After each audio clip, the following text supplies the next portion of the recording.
Cette série de sensibilisation est initiée par Maître Lawson Edith Douzima, coordonnatrice du réseau pour aider à lutter contre l'impunité. Des présentations ont été faites sur les chambres africaines extraordinaires et l'affaire Hissène Habré et sur la Cour pénale spéciale pour situer l'auditoire sur les objectifs et avantages de ces juridictions. Maître Blaise Fleury-Otto dégage les avantages de ces juridictions et leur rôle en faveur des sans-voix.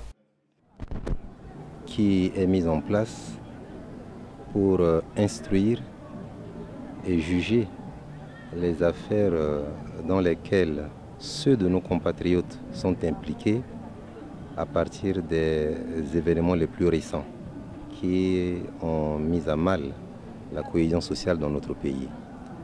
Mais seulement au niveau de l'Assemblée de transition, les parlementaires ont pensé qu'il fallait faire rétroagir les dispositions de cette loi jusqu'en janvier 2003.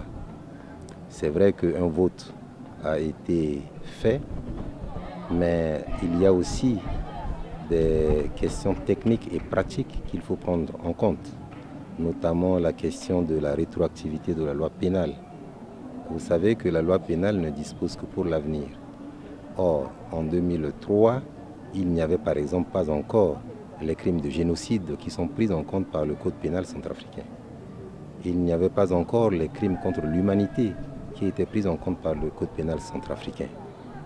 Mais ce n'est qu'en 2010, avec la révision du Code pénal centrafricain, que ces différentes infractions ont commencé à être prises en compte.